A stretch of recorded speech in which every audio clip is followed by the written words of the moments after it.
ಗಿಲ್ಲಿ ಕಾವ್ಯ ಗಿಲ್ಲಿ ಕಾವ್ಯ ಗಿಲ್ಲಿ ಕಾವ್ಯ ಎಲ್ಲಿ ನೋಡಿದ್ರು ಇವ್ರದೇ ಸದ್ದು. ಬಿಗ್ ಬಾಸ್ ಮುಗಿದಾಗಿಂದನೂ ಕೂಡ ಗಿಲ್ಲಿ ಕಾವ್ಯ ಯಾವುದೇ ಫಂಕ್ಷನ್ಗಳಿಗೆ ಹೋದ್ರೂ ಕೂಡ ಕಾವ್ಯ ಬಂದ್ರೆ ಗಿಲ್ಲಿಯಲ್ಲಿ, ಗಿಲ್ಲಿ ಬಂದ್ರೆ ಕಾವ್ಯಲ್ಲಿ. ಸೊ ಈ ತರಹದ ಒಂದು ವಿವಾದಾತ್ಮಕ ಚರ್ಚೆಗೆ ಗಿಲ್ಲಿ ಕಾವ್ಯ ಒಂದು ಗುರಿಯಾಗಿದ್ದಾರೆ.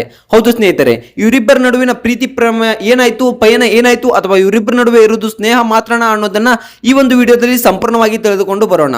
ಅದಕ್ಕೂ ಮುನ್ನ ನೀವೇನು ನಮ್ಮ ಚಾನಲ್ನ ಸಬ್ಸ್ಕ್ರೈಬ್ ಮಾಡಿಲ್ಲ ಅಂದ್ರೆ ಈ ಕೂಡಲೇ ಸಬ್ಸ್ಕ್ರೈಬ್ ಮಾಡಿ, ವಿಡಿಯೋ ಇಷ್ಟ ಆದ್ರೆ ಲೈಕ್ ಮಾಡಿ. ಹಾಗೆ ನಿಮಗೂ ಏನಾದರೂ ಗಿಲ್ಲಿ ಕಾವ್ಯ ಜೋಡಿ ಇಷ್ಟ ಇದ್ರೆ ಈ ಒಂದು ವಿಡಿಯೋ ಕೆಳಗಡೆ ಗಿಲ್ಲಿ ಕಾವ್ಯ ಅಂತ ಕಮೆಂಟ್ ಮಾಡಿ. ಹಾಗಿದ್ರೆ ತಡ ಯಾಕೆ ಮಾಡೋದು, ಬನ್ನಿ ವಿಡಿಯೋನ ಸ್ಟಾರ್ಟ್ ಮಾಡೋಣ. ಹೌದು ಸ್ನೇಹಿತರೆ, ಗಿಲ್ಲಿ ಕಾವ್ಯ ಒಂದು ಅತ್ಯುತ್ತಮವಾದ ಜೋಡಿ ಅಂತಾನೆ ಹೇಳ್ಬಹುದು. ಈ ಸೀಸನ್ 12ರವರೆಗೂ ಕೂಡ ಯಾವುದೇ ಇರದಂತ ಜೋಡಿಗಳಲ್ಲಿ ಈ 12ನೇ ಜೋಡಿ ಇರತಕ್ಕಂತ 12ನೇ ಸೀಸನ್ ನಲ್ಲಿ ಇರುವಂತ ಜೋಡಿ ಗಿಲ್ಲಿ ಕಾವ್ಯ ಜೋಡಿ ತುಂಬಾ ವಿಶೇಷವಾದದ್ದು. ಯಾಕಂತಂದ್ರೆ ಒಂದು ಬಿಗ್ ಬಾಸ್ ಮುಗಿದ ಕೆಲವೊಂದಿಷ್ಟು ದಿನಗಳಿಗೆ ಜನರು ಎಲ್ಲರನ್ನ ಮರಿತಾ ಇದ್ರು. ಸೊ ಎಷ್ಟೋ ಜೋಡಿಗಳು ಬಂದು ಹೋಗಿವೆ. ಆ ಎಲ್ಲ ಜೋಡಿಗಳನ್ನ ಬಿಗ್ ಬಾಸ್ ಮುಗಿದು ಕೆಲವು ತಿಂಗಳಿಗೆ ಮರಿತಾ ಇದ್ರು. ಸೊ ಈ ಜೋಡಿ ಹಾಗಲ್ಲ, ಈ ಜೋಡಿ ಒಂಥರ ವಿಶೇಷವಂತ ಮಾತನ್ನ ಹೇಳ್ಬಹುದು. ಹೌದು ಸ್ನೇಹಿತರೆ, ಒಂದು ಒಳ್ಳೆಯ ಜೋಡಿ ಅಂತಕ್ಕಂಥದ್ದನ್ನ ಹೇಳ್ಬಹುದು. ಸೊ ಇಷ್ಟು ದಿನ ಆದ್ರೂ ಕೂಡ ಗಿಲ್ಲಿ ಕಾವ್ಯ ಜೋಡಿಯನ್ನ ಯಾರು ಕೂಡ ಮರಿತಾ ಇಲ್ಲ, ಯಾರು ಕೂಡ ಒಂದು ನೆನಪು ಕೂಡ ಮಾಡ್ಕೊಳ್ತಾ ಇದ್ದಾರೆ ತುಂಬಾನೇ. ಹೌದು ಸ್ನೇಹಿತರೆ, ಈ ರೀತಿಯಾದ ಒಂದು ಜೋಡಿ ಈ ಗಿಲ್ಲಿ ಕಾವ್ಯ ಜೋಡಿ ಅಂತಕ್ಕಂಥದ್ದನ್ನ ನಾವು ಇಲ್ಲಿ ಹೇಳ್ಬಹುದು. ಹೌದು ಸ್ನೇಹಿತರೆ, ಗಿಲ್ಲಿ ಕೂಡ ಈ ಹಿಂದೆಂದು ಕಾಣದ ಓಟ್ಗಳನ್ನು ಪಡೆದು ಗೆದ್ದಿದ್ದಾರೆ. ಹೌದು ಸ್ನೇಹಿತರೆ, ಈ ಬಿಗ್ ಬಾಸ್ ಸೀಸನ್ 11ರವರೆಗೂ ಕೂಡ ಯಾರು ಕೂಡ ಇಷ್ಟೊಂದು ಅಂತರದಲ್ಲಿ ಇಷ್ಟೊಂದು ಓಟ್ಗಳನ್ನ ಪಡೆದುಕೊಂಡು ಗೆದ್ದಿಲ್ಲ.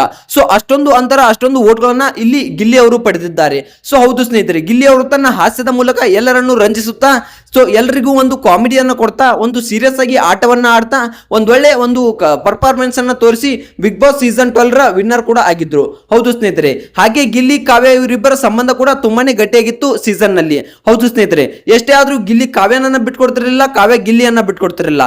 ಕೊನೆಯ ಹಂತದಲ್ಲಿ ಕಾವ್ಯನ ಉಳಿಸ್ಕೊಳ್ಳಕ್ಕೆ ಗಿಲ್ಲಿ ಮಾಡಿದಂತ ಪ್ರಯತ್ನಗಳು ತುಂಬಾನೇ ಒಂದು ಇಷ್ಟವಾದಂತದ್ದು ಅಂತಕ್ಕಂಥದ್ದು ಎಲ್ಲರ ಪ್ರೇಕ್ಷಕರಿಗೆ ಗೊತ್ತು. ತುಂಬಾನೇ ಇಷ್ಟವಾದಂತ ಕೆಲಸವನ್ನ ಇಲ್ಲಿ ಗಿಲ್ಲಿ ಅವರು ಮಾಡಿದ್ದಾರೆ.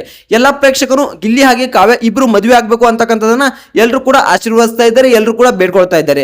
ತುಂಬಾನೇ ಕಮೆಂಟ್ಸ್ ಗಳು ಕೂಡ ಬರ್ತಾ ಇವೆ. ಹೌದು, ನೀವಿಬ್ಬರ ಮದುವೆ ಯಾವಾಗ, ನೀವಿಬ್ರು ಯಾವಾಗ ಮದುವೆ ಆಗ್ತಾರೆ ಅಂತ ಕಮೆಂಟ್ ಗಳು ಕೂಡ ತುಂಬಾನೇ ಗಿಲ್ಲಿ ಕಾವ್ಯ ಅವರ ಮಧ್ಯೆ ಬರ್ತಾ ಇವೆ. ಹೌದು ಸ್ನೇಹಿತರೆ, ಯಾವುದೇ ಫಂಕ್ಷನ್ ಗೆ ಹೋದ್ರು ಕೂಡ ಗಿಲ್ಲಿ ಕಾವ್ಯ ಅಂತಕ್ಕಂಥ ಒಂದು ಮಾತುಗಳು ಕೇಳಿ ಬರ್ತಾ ಇವೆ.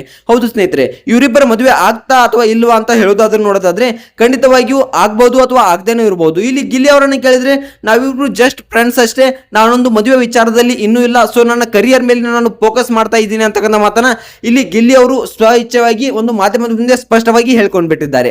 ಹಾಗೆ ಕಾವ್ಯ ಅವರನ್ನ ಕೇಳಿದ್ರೆ ನಾನು ಕೂಡ ಖಂಡಿತ ಮದುವೆ ಆಗ್ತೀನಿ, ಸ್ವಲ್ಪ ಕರಿಯರ್ ಬಗ್ಗೆ ನಾನು ಫೋಕಸ್ ಮಾಡಬೇಕು, ನಂತರ ನಮ್ಮ ಮನೆಯಲ್ಲಿ ಯಾರನ್ನ ತೋರಿಸ್ತಾರೋ ಅವರನ್ನ ನಾನು ಮದುವೆ ಆಗ್ತೀನಿ ಅಂತಕ್ಕಂಥ ಮಾತನ್ನ ಇಲ್ಲಿ ಕಾವ್ಯ ಅವರು ಅಂದ್ರೆ ಕಾವ್ಯ ಶೈವ ಅವರು ಸ್ಪಷ್ಟವಾಗಿ ಮಾಧ್ಯಮದ ಮುಂದೆ ಹೇಳ್ಕೊಂಡು ಬಿಟ್ಟಿದ್ದಾರೆ. ಹೌದು ಸ್ನೇಹಿತರೆ, ನನ್ನ ಮನೆಯವರ ಒಂದು ಮಾತೇ ನನಗೆ ಮುಖ್ಯ, ಸೊ ಅವರು ಯಾರನ್ನ ತೋರಿಸ್ತಾರೋ ನಾನು ಅವರನ್ನ ಕಣ್ಮುಚ್ಚಿ ಮದುವೆ ಆಗ್ತೀನಿ ಅಂತಕ್ಕಂಥ ಮಾತನ್ನ ಇಲ್ಲಿ ಕಾವ್ಯ ಶೈವ ಅವರು ಹೇಳಿದ್ದಾರೆ. ಸೊ ಕಾವ್ಯ ಶೈವ ಅವರ ತಂದೆ ತಾಯಿಯನ್ನ ಕೇಳಿದ ಮೇಲೆ ಅವರು ಏನ್ ಹೇಳಿದಾರೆಪ್ಪ ಅಂತಂದ್ರೆ ಖಂಡಿತವಾಗಿಯೂ ನನ್ನ ಮಗಳು ಯಾರನ್ನ ಇಷ್ಟಪಡ್ತಾಳೋ ನಾನು ಅವರಿಗೆ ಕೊಡ್ತೇನೆ, ಅವರಿಗೆ ಕೊಟ್ಟು ಮದುವೆ ಮಾಡ್ತೇನೆ ಅಂತಕ್ಕಂಥ ಮಾತನ್ನ ಇಲ್ಲಿ ಕಾವ್ಯ ಶೈವ ಅವರ ತಂದೆ ತಾಯಿಯವರು ಹೇಳಿದ್ದಾರೆ. ಸೊ ಹೀಗಾಗಿ ನೋಡೋದಾದ್ರೆ ಇಬ್ರು ಕೂಡ ಒಂದು ಕರಿಯರ್ ಮೇಲೆ ಫೋಕಸ್ ಮಾಡ್ತಾ ಇದ್ದಾರೆ, ಗಿಲ್ಲಿ ಆಗ್ಲಿ ಕಾವ್ಯ ಆಗ್ಲಿ. ಸೊ ಇವರಿಬ್ರು ಒಂದು ಗಿಲ್ಲಿ ಆಗ್ಲಿ ಕಾವ್ಯ ಆಗ್ಲಿ ಒಂದು ಕರಿಯರ್ ಮೇಲೆ ಫೋಕಸ್ ಮಾಡ್ತಾ ಇದ್ದಾರೆ. ಸೊ ಇವರಿಬ್ಬರ ಕೂಡಿ ಒಂದು ಫಿಲ್ಮ್ ಮಾಡಬೇಕು ಅಂತಕ್ಕಂಥದ್ದು ಎಲ್ಲರ ಆಸೆಗಿದೆ. ಒಂದು ಸಿನಿಮಾ ಪ್ರೊಡ್ಯೂಸರ್ ಆಗಿರ್ಬೋದು, ನಿರ್ಮಾಪಕರಾಗಿರ್ಬೋದು, ಇವ್ರಿಗೂ ಕೂಡ ಇವರಿಬ್ಬರ ಮೇಲೆ ಇನ್ವೆಸ್ಟ್ ಮಾಡಿದ್ರೆ, ಇವರಿಬ್ಬರನ್ನ ಸೇರಿಸಿಕೊಂಡು ಒಂದು ಮೂವಿ ಮಾಡಿದ್ರೆ ಖಂಡಿತವಾಗಿಯೂ ಅದು ಹಿಟ್ ಆಗ್ತದೆ. ಸೊ ಅವರೊಂದು ಅಷ್ಟೊಂದು ಫ್ಯಾನ್ ಫಾಲೋವರ್ಸ್ ಇವರಿಬ್ಬರಿಗೆ ಇದ್ದಾರೆ ಅಂತಕ್ಕಂಥದ್ದನ್ನ ಎಲ್ಲ ಒಂದು ನಿರ್ದೇಶಕರು, ನಿರ್ಮಾಪಕರು ತಲೆಯಲ್ಲಿಟ್ಕೊಂಡು ಇವರಿಬ್ಬರ ಫಿಲ್ಮ್ ನ ಮಾಡೋಕೆ ಹೊರಟಿದ್ದಾರೆ. ಸೊ ಅದರಲ್ಲೂ ತರುಣ್ ಸುಧೀರ್ ಅವರು ಒಬ್ಬ ಒಳ್ಳೆ ಡೈರೆಕ್ಟರ್ ಅಂತಕ್ಕಂಥ ಮಾತನ್ನ ನಾವು ಇಲ್ಲಿ ಹೇಳ್ಬೋದು. ಅವರು ಇವರಿಬ್ಬರನ್ನ ಇಟ್ಟುಕೊಂಡು ಒಂದು ಫಿಲ್ಮ್ ಮಾಡೋದನ್ನ ಒಂದು ಯೋಚನೆಯನ್ನ ಮಾಡಿದ್ದಾರೆ. ಸೊ ಇದನ್ನ ಗಿಲ್ಲಿ ಅವರಿಗೆ ಹೇಳಿದಾಗ ನಾನು ನಿನಗೊಂದು ಸ್ಟೋರಿ ಹೇಳ್ತೀನಿ, ಆ ಸ್ಟೋರಿ ನಿನಗೆ ಇಷ್ಟ ಆದ್ರೆ ಖಂಡಿತವಾಗಿಯೂ ನೀನೇ ನನ್ನ ಒಂದು ಫಿಲ್ಮ್ ನಲ್ಲಿ ಹೀರೋ ಆಗುವಂತೆ ಎನ್ನುವಂತಕ್ಕಂಥ ಮಾತನ್ನ ಇಲ್ಲಿ ತರುಣ್ ಸುಧೀರ್ ಅವರು ಗಿಲ್ಲಿಗೆ ಹೇಳಿದ್ರು. ಸೊ ಗಿಲ್ಲಿ ಈ ಮಾತನ್ನ ಕೇಳಿ ತರುಣ್ ಸುಧೀರ್ ಅವರಿಗೆ ಏನ್ ಹೇಳಿದಪ್ಪ ಅಂತಂದ್ರೆ ಖಂಡಿತವಾಗಿಯೂ ಸರ್ ನನಗೆ ನಟನಾಗುವುದಕ್ಕಿಂತ ನಿರ್ದೇಶಕನಾಗುವ ಆಸೆ ತುಂಬಾನೇ ಇದೆ, ಸೊ ನಾನು ನಿರ್ದೇಶನದ ಫೀಲ್ಡ್ ಅಲ್ಲಿ ಬರ್ತೀನಿ ಅಂತಕ್ಕಂಥ ಮಾತನ್ನ ಇಲ್ಲಿ ಒಂದು ಗಿಲ್ಲಿ ಅವರು ಹೇಳಿದ್ರು. ಸೊ ಅದಕ್ಕೆ ತರುಣ್ ಸುಧೀರ್ ಅವರು ಏನ್ ಹೇಳಿದ್ರಪ್ಪ ಅಂತಂದ್ರೆ ಖಂಡಿತವಾಗಿಯೂ ನೀನೊಂದು ಒಳ್ಳೆಯ ಪ್ರತಿಭೆ ಇದೆ ನಿನ್ನಲ್ಲಿ, ಅದನ್ನ ಹೊರ ಹಾಕುವಂತಕ್ಕಂಥ ಮಾತನ್ನ ನೀನು ನಿರ್ದೇಶಕನಾಗ್ತೀಯೋ ಅಥವಾ ನಟನಾಗ್ತೀಯೋ ಗೊತ್ತಿಲ್ಲ, ಒಂದೊಳ್ಳೆ ಒಂದು ಪರ್ಫಾರ್ಮೆನ್ಸ್ ಇದೆ ಅದನ್ನ ತೋರಿಸ್ಕೋ, ನಿನ್ನಲ್ಲಿ ಒಂದು ಕಲೆ ಇದೆ ಅದನ್ನ ಬೆಳೆಸ್ಕೋ ಅಂತಕ್ಕಂಥ ಮಾತನ್ನ ಇಲ್ಲಿ ಹೇಳಿದ್ದಾರೆ. ಹೌದು ಸ್ನೇಹಿತರೆ, ನಮ್ಮ ಕನ್ನಡ ಇಂಡಸ್ಟ್ರಿಗೆ ನಿರ್ದೇಶಕರ ಕೊರತೆ ತುಂಬಾ ಇದೆ. ಸೊ ನೀನು ನಿರ್ದೇಶಕನಾದ್ರೆ ತುಂಬಾನೇ ಒಂದೊಳ್ಳೆ ಒಳ್ಳೆ ಲಾಭ ಇದೆ ನಮ್ಮ ಕನ್ನಡ ಇಂಡಸ್ಟ್ರಿಗೆ ಅಂತಕ್ಕಂಥ ಮಾತನ್ನ ಕೂಡ ಇಲ್ಲಿ ತರುಣ್ ಸುಧೀರ್ ಅವರು ಹೇಳಿದ್ರು. ಹೌದು ಸ್ನೇಹಿತರೆ, ಈಗ ನೀನು ಒಂದು ಕಾರ್ಯಕ್ರಮಗಳ ಸರಣಿಯಲ್ಲಿದ್ದೆ, ಸೊ ಆ ಕಾರ್ಯಕ್ರಮಗಳನ್ನ ಮುಗಿಸ್ಕೋ. ಅಷ್ಟೊಂದು ನಿಮ್ಗೆ ಫ್ಯಾನ್ಗಳು ಕೂಡ ಸಪೋರ್ಟ್ ಕೂಡ ಹೀಗೆ ಕೊಡ್ತಾ ಇದ್ದಾರೆ. ಸೊ ಆ ಒಂದು ಕಾರ್ಯಕ್ರಮಗಳನ್ನ ಮುಗಿಸ್ಕೋ, ಇಂಥದ್ದೊಂದು ಮತ್ತೆ ಮುಂದೆ ನನಗೆ ಸಿಗಲ್ಲ ಅಂತಕ್ಕಂಥ ಮಾತನ್ನ ಇಲ್ಲಿ ತರುಣ್ ಸುಧೀರ್ ಅವರು ಹೇಳಿದ್ದಾರೆ. ಸೊ ಅದೆಲ್ಲ ಕಾರ್ಯಕ್ರಮಗಳು ಮುಗಿದ ಮೇಲೆ ಕೆಲವೊಂದಿಷ್ಟು ದಿನ ಕೂತು ಯೋಚನೆ ಮಾಡು, ನಟನಾಗಬೇಕು ಅಥವಾ ನಿರ್ದೇಶಕನಾಗಬೇಕು. ಸೊ ನಟ ಬಿಕಮ್ ನಿರ್ದೇಶಕನಾಗಿದ್ರು ಓಕೆ, ನೀನು ನಟನ ಆಗುವ ಲಕ್ಷಣ ಕೂಡ ಎಲ್ಲ ಇವೆ, ಸೊ ನಿರ್ದೇಶಕನಾಗುವ ಲಕ್ಷಣ ಕೂಡ ಇವೆ. ಸೊ ಯೋಚನೆ ಮಾಡು ಏನಾಗುತ್ತೆ, ಸೊ ಯೋಚನೆ ಮಾಡು, ಒಂದು ಒಳ್ಳೆ ಫೀಲ್ಡ್ಗೆ ಬಾ ಅಂತಕ್ಕಂಥ ಮಾತನ್ನ ಕೂಡ ಇಲ್ಲಿ ತರುಣ್ ಸುಧೀರ್ ಅವರು ಹೇಳಿದ್ದಾರೆ. ಹೌದು ಸ್ನೇಹಿತರೆ, ಇಲ್ಲಿ ಗಿಲ್ಲಿ ಕಾವ್ಯ ಅವರದ ಒಂದು ಲವ್ ಒಂದ್ ಕಡೆ ಆದ್ರೆ ಇವರ ಒಂದು ಕರಿಯರ್ ಕೂಡ ಒಂದ್ ಕಡೆ ಆಗಿದೆ. ಹೌದು ಸ್ನೇಹಿತರೆ, ಕಾವ್ಯ ಶೈವ ಅವರು ಕೂಡ ಕೆಲವೊಂದಿಷ್ಟು ಮೂವಿಗಳ ಮೇಲೆ ಫೋಕಸ್ ಅನ್ನ ಮಾಡ್ತಾ ಇದ್ದಾರೆ. ಹೌದು ಸ್ನೇಹಿತರೆ, ಕೆಲವೊಂದಿಷ್ಟು ಚಾನ್ಸ್ ಗಳಿಗೋಸ್ಕರ ಒಂದು ಯೋಚನೆಯನ್ನ ಮಾಡ್ತಾ ಇದ್ದಾರೆ, ಹಂಬಲಿಸ್ತಾ ಕೂತಿದ್ದಾರೆ. ಹೌದು ಸ್ನೇಹಿತರೆ, ಇವರಿಬ್ಬರ ಜೋಡಿ ತುಂಬಾನೇ ಇದೆ. ಇವರಿಬ್ಬರ ಕಾಂಬಿನೇಷನ್ ಅಲ್ಲಿ ಒಂದು ಮೂವಿ ಮಾಡಬೇಕು ಅಂತ ಕೆಲವೊಂದಿಷ್ಟು ನಿರ್ದೇಶಕರು ಕೂಡ ಕಾಯ್ದುಕೊಳ್ತಾ ಇದ್ದಾರೆ. ಹೌದು ಸ್ನೇಹಿತರೆ, ಒಟ್ಟಾರೆಯಾಗಿ ನೋಡ್ಬೇಕಂದ್ರೆ ಇವರಿಬ್ಬರ ಜೋಡಿ ತುಂಬಾನೇ ವಿಶೇಷವಾಗಿದೆ. ಇವರಿಬ್ಬರು ಸೀಸನ್ ನಲ್ಲಿ ಯಾವುದೇ ಒಂದು ಸೀಸನ್ ನಲ್ಲೂ ಕೂಡ ಇಷ್ಟೊಂದು ಜೋಡಿಗಳ ಹವಾವನ್ನ ಕ್ರಿಯೇಟ್ ಮಾಡಲಿಲ್ಲ. ಈ ಹಿಂದೆ ಗಿಲ್ಲಿ ಅವರು ಕೆಲವೊಂದಿಷ್ಟು ಸಿನಿಮಾಗಳನ್ನ ಮಾಡಿದ್ದಾರೆ. ಸೊ ಹೀರೋನಾಗಿ ಅಲ್ಲದೆ ಹೋದ್ರು ಕೆಲವೊಂದಿಷ್ಟು ಸೈಡ್ ಪಾತ್ರಗಳನ್ನ ಮಾಡಿದ್ದಾರೆ. ಉದಾಹರಣೆಗೆ ಮೊನ್ನೆ ರಿಲೀಸ್ ಆದಂತಹ ದರ್ಶನ್ ರವರ ಮೂವಿ ಆದಂತಹ ಡೆವಿಲ್ ಸಿನಿಮಾದಲ್ಲೂ ಕೂಡ ಈ ಒಂದು ಗಿಲ್ಲಿ ಅವರು ಒಂದು ಆಕ್ಟ್ ಅನ್ನ ಮಾಡಿದ್ದಾರೆ. ಸೊ ಒಂದೊಳ್ಳೆ ಆಕ್ಟ್ ಮುಖಾಂತರ ಕೆಲವೊಂದಿಷ್ಟು ಸಿಕ್ಕಿದ್ದು ಸ್ವಲ್ಪ ಸಮಯವಾದ್ರೂ ಕೂಡ ಆ ಸಮಯವನ್ನ ಚೆನ್ನಾಗಿ ಬೆಳೆಸ್ಕೊಂಡು ಒಂದು ಅತ್ಯುತ್ತಮವಾದ ನಟನೆಯನ್ನ ಕೂಡ ಇಲ್ಲಿ ಗಿಲ್ಲಿ ಅವರು ಮಾಡಿದ್ದಾರೆ. ಸೊ ಅದೇ ರೀತಿ ಕಾವ್ಯ ಶೈವ ಅವರು ಕೆಲವೊಂದಿಷ್ಟು ಸೀರಿಯಲ್ಗಳಲ್ಲಿ, ಸೊ ನಮ್ಮ ಕನ್ನಡ ಸೀರಿಯಲ್ ಅಲ್ಲದೆ ಹೋದ್ರು ತೆಲುಗು ಸೀರಿಯಲ್ಗಳಲ್ಲೂ ಕೂಡ ಕೆಲವೊಂದಿಷ್ಟು ಭಾಗವಹಿಸಿದ್ದಾರೆ. ಸೊ ಒಂದೊಳ್ಳೆ ಅತ್ಯುತ್ತಮವಾದ ಒಂದೊಳ್ಳೆ ನಟನೆಯನ್ನ ಕೂಡ ಇಲ್ಲಿ ಕಾವ್ಯ ಶೈವ ಅವರು ಕೂಡ ಮಾಡಿದ್ದಾರೆ. ಹೌದು ಸ್ನೇಹಿತರೆ, ಒಟ್ಟಾರೆಯಾಗಿ ನೋಡ್ಬೇಕಾದ್ರೆ ಇಬ್ರು ಒಂದೊಳ್ಳೆ ಪರ್ಫಾರ್ಮೆನ್ಸ್ ಅನ್ನ ತೋರಿಸ್ಕೊಳ್ತಾ ಇದ್ದಾರೆ, ಇಬ್ರು ಒಂದೊಳ್ಳೆ ನಟನೆಯನ್ನ ಮಾಡ್ತಾ ಇದ್ದಾರೆ, ಇಬ್ರು ಒಂದೊಳ್ಳೆ ಕರಿಯರ್ ಅನ್ನ ಫೋಕಸ್ ಮಾಡ್ತಾ ಇದ್ದಾರೆ. ಹಾಗೆ ಇನ್ನು ಫ್ಯಾನ್ಸ್ ಸ್ವಲ್ಪ ಯೋಚನೆ ಏನಿದೆ ಅಪ್ಪ ಅಂತಂದ್ರೆ, ಹೀಗೆ ಹೇಗೆ ಇಬ್ರು ಜೋಡಿಯಾಗಿದ್ದಾರೋ ಸೊ ಇದೇ ರೀತಿ ಮುಂದುವರಿಯಲಿ, ಇಬ್ರು ಕೂಡ ಫಿಲ್ಮ್ ಮಾಡ್ಲಿ, ಇಬ್ರು ಕೂಡ ಮುಂದೆ ಒಂದು ಮದುವೆಯಾಗಿ ಒಂದೊಳ್ಳೆ ಸಪ್ತಪದಿ ತುಳಿದು ಒಂದೊಳ್ಳೆ ಜೋಡಿಯಾಗಿ ಒಂದೊಳ್ಳೆ ಜೀವನವನ್ನ ನಡೆಸಲಿ ಅಂತಕ್ಕಂಥ ಮಾತನ್ನ ಇಲ್ಲಿ ಫ್ಯಾನ್ಸ್ ಗಳು ತುಂಬಾನೇ ಒಂದು ಖುಷಿ ಪಟ್ಟು ಈ ಮಾತನ್ನ ಹೇಳ್ತಾ ಇದ್ದಾರೆ. ಹೌದು ಸ್ನೇಹಿತರೆ, ಯಾಕಂದ್ರೆ ಫ್ಯಾನ್ಸ್ ಗಳು ಅಂತ ಅಂದಾಗ ಒಂದಿಷ್ಟು ಹುಚ್ಚು ಅಭಿಮಾನಗಳು ಇರುತ್ತವೆ. ಈಗ ದರ್ಶನ್ ಸರ್ ಅವ್ರ ಮೇಲೆ ಆಗಿರ್ಬಹುದು, ಅದೇ ರೀತಿ ಈಗ ಗಿಲ್ಲಿ ನಟರ ಮೇಲೆ ಆಗಿರ್ಬಹುದು. ಈಗ ನೀವು ನೋಡಬಹುದು, ಉದಾಹರಣೆಗೆ ಗಿಲ್ಲಿ ಬಿಗ್ ಬಾಸ್ ಹೋಗೋಕ್ಕಿಂತ ಮುಂಚೆ ಕೂಡ 150K ಮಾತ್ರ ಫಾಲೋವರ್ಸ್ ಇದ್ರು, ಅಂದ್ರೆ 1,50,000 ಮಾತ್ರ ಫಾಲೋವರ್ಸ್ ಇದ್ರು. ಆದ್ರೆ ಈಗ ಹೋಗಿ ಬರುವಷ್ಟರಲ್ಲಿ 22 ಲಕ್ಷಕ್ಕಿಂತ ಹೆಚ್ಚು ಕೂಡ ಫಾಲೋವರ್ಸ್ ಆಗಿದ್ದಾರೆ ಇನ್ಸ್ಟಾಗ್ರಾಮ್ ನಲ್ಲಿ. ಸೊ ಇದು ಹೇಳ್ಕೊಡುತ್ತೆ ಏನು ಒಂದು ಗಿಲ್ಲಿ ಪವರ್ ಅಂತ. ಗಿಲ್ಲಿ ಮೇಲಿಟ್ಟಿರೋ ಅಭಿಮಾನಿಗಳು, ಅವರ ಮೇಲಿಟ್ಟಿರೋ ಪ್ರೀತಿಯನ್ನ ಇದು ಕೂಡ ಸಾರಿ ತೋರಿಸುತ್ತೆ. ಹೌದು ಸ್ನೇಹಿತರೆ, ಇನ್ನು ಗಿಲ್ಲಿಯ ಒಂದು ಸ್ವಲ್ಪ ಇನ್ಕಮ್ ಬಗ್ಗೆ ನೋಡೋದಾದ್ರೆ, ಗಿಲ್ಲಿ ಅವರು ತುಂಬಾನೇ ಗಳಿಸ್ತಾರೆ ಅಥವಾ ಇಲ್ವಾ ಅಂತಕ್ಕಂಥದ್ದು ನೋಡೋದಾದ್ರೆ ಖಂಡಿತವಾಗಿಯೂ ಗಿಲ್ಲಿಗೆ ಒಂದು ಒಳ್ಳೆ ಇನ್ಕಮ್ ಇದೆ ಅಂತಕ್ಕಂಥ ಮಾತನ್ನ ಹೇಳ್ಬೋದು. ಇವರು ಕೆಲವೊಂದಿಷ್ಟು ಕಾರ್ಯಕ್ರಮಗಳನ್ನ ಅಟೆಂಡ್ ಆಗ್ತಾರೆ. ದಿನಕ್ಕೆ ಇಲ್ಲ ಅಂದ್ರೂ 2 ರಿಂದ 3 ಕಾರ್ಯಕ್ರಮಗಳು ಸದ್ಯದಲ್ಲಿ ಇವರಿಗೆ ಸಿಗ್ತಾ ಇವೆ. ಒಂದೊಂದು ಕಾರ್ಯಕ್ರಮಕ್ಕೂ ಕೂಡ 40,000 ರಿಂದ 50,000 ಹಣವನ್ನ ಚಾರ್ಜ್ ಮಾಡ್ತಾ ಇದ್ದಾರೆ.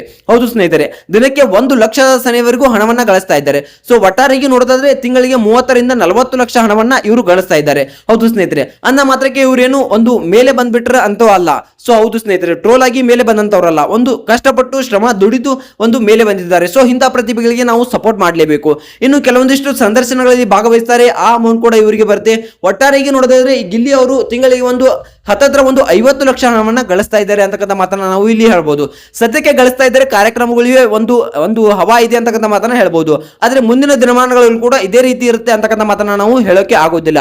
ಸೊ ಒಂದು ನಟ ನಿರ್ದೇಶಕನಾದ್ರೆ ಕೂಡ ಗಳಿಸಬಹುದು ಅಂತಕ್ಕಂಥ ಮಾತನ್ನ ನಾವು ಇಲ್ಲಿ ಹೇಳ್ಬೋದು. ಹೌದು ಸ್ನೇಹಿತರೆ, ಒಟ್ಟಾರೆಗೆ ಹೇಳ್ಬೇಕಂದ್ರೆ ಗಿಲ್ಲಿ ಕಾವ್ಯ ಕೂಡ ಒಂದೊಳ್ಳೆ ಜೋಡಿ ಅಂತಾನೆ ಹೇಳ್ಬೋದು. ಇವರಿಬ್ರು ತಮ್ಮ ಕರಿಯರ್ ಮೇಲೆ ಫೋಕಸ್ ಮಾಡಲಿ, ಒಂದು ಕೆರಿಯರ್ ತುಂಬಾ ಚೆನ್ನಾಗಿ ಬಿಲ್ಡ್ ಮಾಡ್ಕೊಳ್ಳಿ, ಕೆರಿಯರ್ ಚೆನ್ನಾಗಿ ಬಿಲ್ಡ್ ಮಾಡ್ಕೊಂಡು ಒಂದು ಎತ್ತರದ ಮಟ್ಟಿಗೆ ಹೋಗಿ ಇಬ್ರು ಮದುವೆ ಆಗಲಿ ಅಂತಕ್ಕಂಥ ಎಲ್ಲರೂ ಆಶೀರ್ವಾದವನ್ನ ಮಾಡೋಣ. ಹೌದು ಸ್ನೇಹಿತರೆ, ಈ ಹಿಂದೆ ನೋಡಿರ್ಬೋದು ನೀವು ಯಶ್ ಹಾಗೆ ರಾಧಿಕಾ, ಇವರಿಬ್ರು ಕೂಡ ಎಷ್ಟೋ ವರ್ಷದ ಲವ್ ಇದ್ರು ಕೂಡ ಯಾರಿಗೂ ಹೇಳ್ಕೊಂಡಿರಲಿಲ್ಲ, ಯಾರಿಗೂ ತೋರಿಸ್ಕೊಂಡಿರಲಿಲ್ಲ.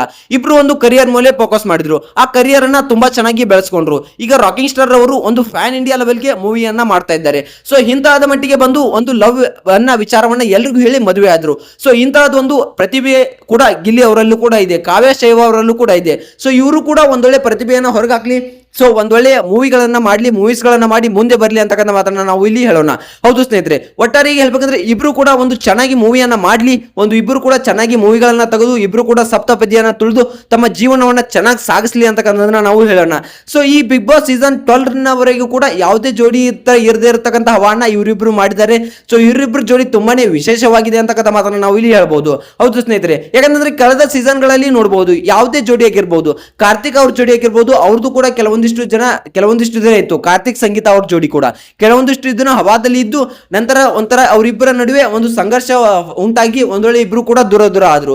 ಸೊ ಆ ರೀತಿಯಾದ ಜೋಡಿ ಇಲ್ಲಲ್ಲ, ಒಂದೊಳ್ಳೆ ಬಾಂಡಿಂಗ್ ಕೂಡ ಇದೆ. ಅವರಿಗೋಸ್ಕರ ಆಟವನ್ನ ಇಲ್ಲಿ ಗಿಲ್ಲಿ ಅವರು ಆಡಿದ್ದಾರೆ, ಅಂತಂದ್ರೆ ಕಾವ್ಯ ಶೈವ ಅವರಿಗೋಸ್ಕರ ಆಟವನ್ನು ಕೂಡ ಇಲ್ಲಿ ಆಡಿದ್ದಾರೆ. ಸೊ ಇಬ್ಬರದು ಬಾಂಡಿಂಗ್ ತುಂಬಾ ಚೆನ್ನಾಗಿದೆ, ಇಬ್ಬರು ಜೋಡಿ ಕೂಡ ತುಂಬಾ ಚೆನ್ನಾಗಿದೆ. ಸೊ ಇವರಿಬ್ಬರ ಬಗ್ಗೆ ನಿಮ್ಗೆ ಏನಿಸುತ್ತೆ? ಇಬ್ಬರು ಜೋಡಿ ಚೆನ್ನಾಗಿದೆ ಅಥವಾ ಮದುವೆ ಆಗ್ಬೇಕಾ, ಇನ್ನು ಕರಿಯರ್ ಮೇಲೆ ಫೋಕಸ್ ಮಾಡಿ ಮುಂದೆ ಮದುವೆ ಆಗ್ಬೇಕಾ? ಸೊ ಇದೆಲ್ಲದ್ರ ಬಗ್ಗೆ ನಿಮ್ಗೆ ಏನಿಸುತ್ತೆ ಅನ್ನೋದನ್ನ ಕಮೆಂಟ್ ಮಾಡಿ. ವಿಡಿಯೋ ಇಷ್ಟ ಆದ್ರೆ ಲೈಕ್ ಮಾಡಿ, ಶೇರ್ ಮಾಡಿ, ಹಾಗೆ ಸಬ್ಸ್ಕ್ರೈಬ್ ಮಾಡೋದ್ರ ಮೂಲಕ ನಮಗೆ ಸಪೋರ್ಟ್ ಮಾಡಿ. ಮತ್ತೆ ಮುಂದಿನ ವಿಡಿಯೋದಲ್ಲಿ ಸಿಗೋಣ. ಅಲ್ಲಿವರೆಗೂ ಬೈ ಬೈ, ಟೇಕ್ ಕೇರ್.